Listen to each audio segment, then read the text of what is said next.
Hey guys, Guitar Shop TV, we're here in Dallas with a great friend of the show, Mark Taylor. Mark, great to see you again. Good to Nice see you, for being back on the show. Mark, of course, is based in Nashville, just outside of Nashville, and is one of the great guitar authorities around. And, you know, Mark, we were just talking a little bit before we got on camera about value in the vintage market. What do you see going on now? Well, what I see happening is, vintage guitars reflect the economy we're in. All types of items have dropped in value. Well, guitars are no different. Right now is the time to buy these guitars. At this one aisle here at the Dallas Guitar Show, and there's 15,000 guitars in this building. In this one aisle, we can see guitars that have dropped nearly 50%, sometimes 50% value. Wow. If you're going to collect prime vintage instruments, now's the time to buy because they're available. For one, they're available. When the market's up, you can't find them. The prices are way down. Right across from us, there's a 1951 no-caster. Really rare guitar, excellent condition with the case. 2 years ago, this guitar was sold for $125,000. As soon as I picked up the phone, I could have sold it. Right now, it's $55,000, Wow. and nobody's really paying attention. Wow.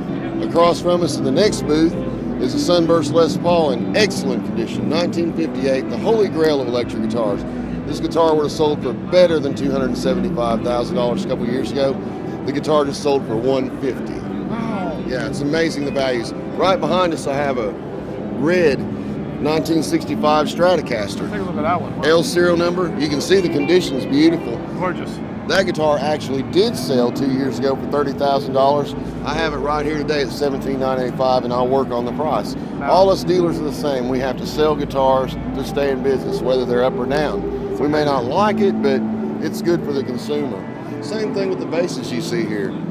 That charcoal frost jazz bass is one of the rarest instruments on the planet. I've never seen one in that color. You may never ever see another one. Wow. That guitar would have sold for $20,000. Wow. I'll move it for 9, maybe 10 if I'm lucky this Wow. weekend. Matching headstock. So yeah, matching headstock, egg tuners. I mean, really a rare Yeah, look at those piece. egg tuners. You don't see those You never alone see are rare, right? Right. They only put them on for about a year and a half. Unbelievable. So, if you're a guitar player, a collector, or somebody that's really into guitars and you want to get out there and bolster your collection, get some values that you're just not going to see again, now's the time, Now, where is this inventory coming from, Mark? Are they coming out of private collections, or guys just, why is it coming out? Because a lot of this stuff, when market's up, as you say, you just don't see it. Well, there's two factors that are happening right now. Of course, the economy. Whenever the economy's bad, whenever prices drop, you'll see guitars come out of the woodwork from both collectors and dealer stashes. Dealers will have them stashed and say, gosh, I need capital for the business. I can't hold on any longer. I need to go ahead and move this out so I can keep paying the bills.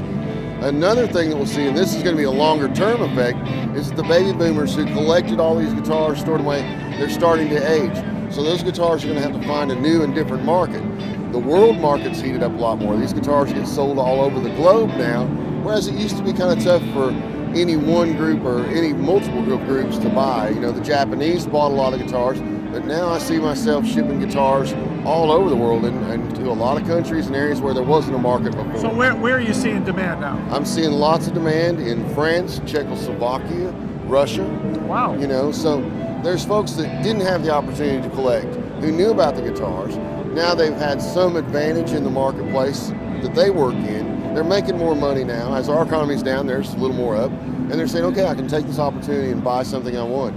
So right now, if you do have the capital and you do want solid goods as opposed to, paper investment, well, you can go ahead and, pacify yourself by buying a beautiful Les Paul, or like that Strat over there for $55,000, another $120,000 guitar that's coming down. You can buy one of these fantastic pieces that haven't really been on the market for years and years and stash it away. And the one thing I always tell people, I hear people bemoaning, oh, it's changed, it'll never be the same again. Well, this was just like the housing bubble. Right. Just like it. So solid values come back. The one thing you can be guaranteed about vintage guitars is this: they're not building anymore. Right, there are no time machines. You can get great reissues, but you're not going to get that wood. The people that made it are dead. They're not coming back.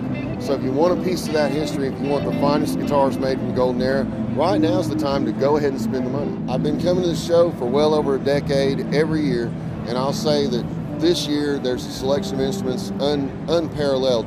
In years past, if there was one or two 59 bursts at the show, everybody would crowd around them and look at them. Right now there's 16 on the floor of this show. Whoa. Fine instruments, priced at half of what they were. Unbelievable. I mean, these are the holy grail of instruments. If you can't find it here at Dallas, it doesn't exist. All right. You know, so, you know, for guitar fans, this is the way to go. This is the place to be, and the opportunities have never been better. And like I tell most people, don't regret it. You're going to regret this a few years from now. If you don't buy now, when those prices climb again, and they will. And they will, for sure. You're going to be kicking yourself, because I'll tell you one thing, I'm buying all of them. And 3 or 4 years from now, when you do want one, I'm going to charge you a mint.